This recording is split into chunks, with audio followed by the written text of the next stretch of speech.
प्यारे बच्चों, आपने अभी देखा कि जब हम नक्शों की बात करते हैं तो कुछ चीजें बहुत जरूरी होती हैं।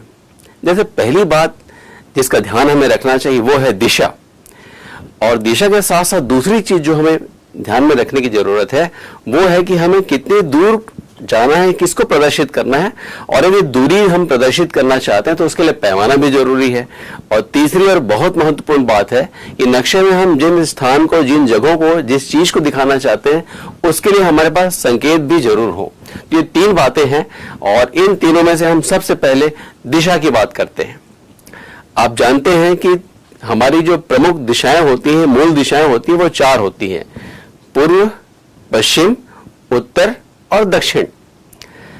हम सब ये भी जानते हैं कि जिस दिशा से सूर्य का उदय होता है उसे पूर्व की दिशा मानी जाती है, और यदि हमको पूर्व दिशा एक यदि मालूम हो जाए या कोई भी एक दिशा मालूम हो जाए तो हम बाकी तीन दिशाओं को बहुत अच्छी तरह से प्रदर्शित कर सकते हैं। यहां आप देखिएगा, एक व्यक्ति खड़ा हुआ है और उसका मुंह उगते हुए सूर्य की तरफ है। तो उगते हुए सूर्य की तरफ यदि व्यक्ति देख रहा है तो हम कह सकते हैं कि इस व्यक्ति के सामने की दिशा पूर्व दिशा है और इस व्यक्ति के पीछे की दिशा इसके लिए पश्चिम की दिशा है। जी हाँ, जिस तरफ आप बैठे हुए हैं तो वो इस व्यक्ति के लिए पश्चिम की दिशा है, और इसके दाहिने हाथ तरफ की जो दिशा है वो दक्षिण की दिशा होगी इसके लिए, और इसके बाएं हाथ तरफ की जो दिशा होगी वो इसके लिए उत्तर की दिशा होगी। आपने चारों दिशाओं को देख लिया और उनके नाम भी आपने जान लिए, पूर्व, पश्चिम, उत्तर और दक्षिण। लेकिन एक खास बात है, जब हम इन दिशाओं की बात कर रहे थे तब हम जमीन पर खड़ी हुई स्थिति में बात कर रहे थे, लेकिन जब हम नक्शे की बात करते हैं और नक्शे जब दीवार पर टंगे हो तो वहां हमें दिशाओं का निर्धारण करना पड़ता है। इसके लिए सभी ने यह माना कि जब कोई नक्शा दीवार पर टंगा हुआ है तो ऊपर की दिशा को हम उत्तर की दिशा मानेंगे और उसके आधार पर बाकी दिशाओं का निर्धारण करेंगे। तो इन चारों दिशाओं को हम नक्शे में कैसे प्रदर्शित करते हैं आप यहां पर देखेंगे। ये देखिए, ये दो प्रमुख दिशाएं हैं। तो इस रेखा को आप देखेंगे तो कहेंगे ये वाली जो दिशा है उत्तर की दिशा है, ये वाली दिशा दक्षिण की दिशा है, और इधर जो दिशा होगी वो पूर्व की दिशा होगी, और इस तरफ जो होगी वो पश्चिम की दिशा होगी। तो ये तो चार मुख्य दिशाओं को आपने प्रदर्शित किया। एक बार फिर से मैं दोहराऊं, ये उत्तर की दिशा, ये दक्षिण की दिशा, ये पूर्व की दिशा और ये पश्चिम की दिशा। इन दिशाओं के मध्य को यदि हम दिखाना चाहें तो उन्हें भी हम प्रदर्शित करते हैं और इन्हें हम उप दिशाएं कहते हैं। मान लीजिए एक रेखा हमने इस तरह से खींची जो ठीक इनके बीच से जा रही है, इनमें से किसी के साथ भी 45 अंश का कोण बनाते हुए, और एक और रेखा है जो इनमें से किसी भी एक रेखा के साथ 45 अंश का कोण बनाते हुए जा रही है। ये उप दिशाओं को प्रदर्शित करती है, और इन उप दिशाओं का भी नामकरण किया जा सकता है।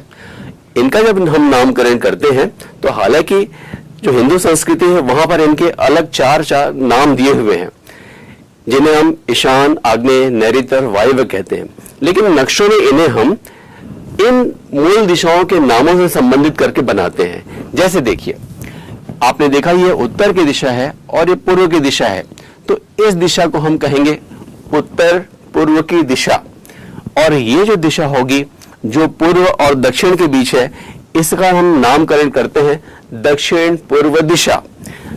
इसकी तरफ देखिए, ये जो दिशा है वो आप देख रहे हैं कि ये दक्षिण और पश्चिम के बीच है, तो इसका नामकरण होगा दक्षिण पश्चिम दिशा। इस दिशा के बारे में आप सोचिए क्या होगा।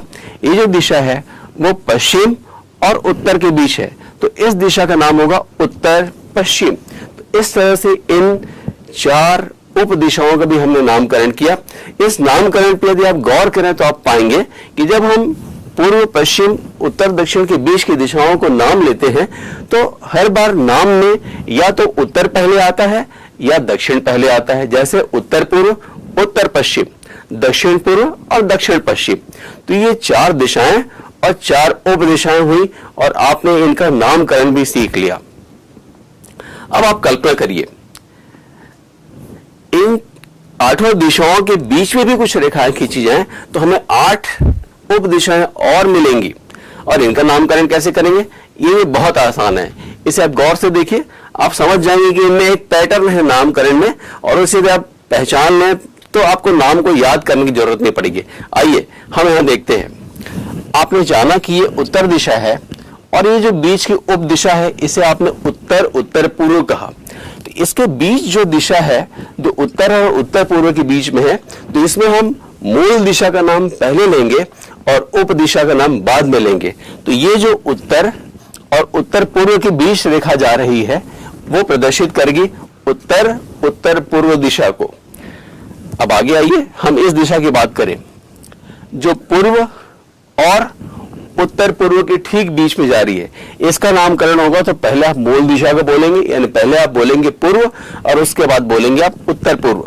तो इस बीच की दिशा का नाम होगा पूर्व उत्तर पूर्व। और आगे बढ़िए आप, ये पूर्व है और ये वाली दिशा का नामकरण आपने किया है दक्षिण पूर्व। तो ये जो इनके बीच की दिशा होगी वो होगी पूर्व दक्षिण पूर्व। और आगे आइए इस दिशा के बारे में बात करिए। ये दक्षिण और दक्षिण पूर्व के ठीक बीच में है, तो इस दिशा का नाम होगा दक्षिण दक्षिण पूर्व। ठीक इसी तरह से इन दिशाओं का भी हम नामकरण करेंगे। आप इसे बहुत आसानी से देख सकते हैं, ये दक्षिण और दक्षिण पश्चिम, तो इस बीच की दिशा का नाम होगा दक्षिण दक्षिण पश्चिम। इस दिशा के नाम के बारे में सोचिए, ये पश्चिम और दक्षिण पश्चिम के बीच में है, तो इसका आप नाम लिखेंगे पश्चिम दक्षिण पश्चिम।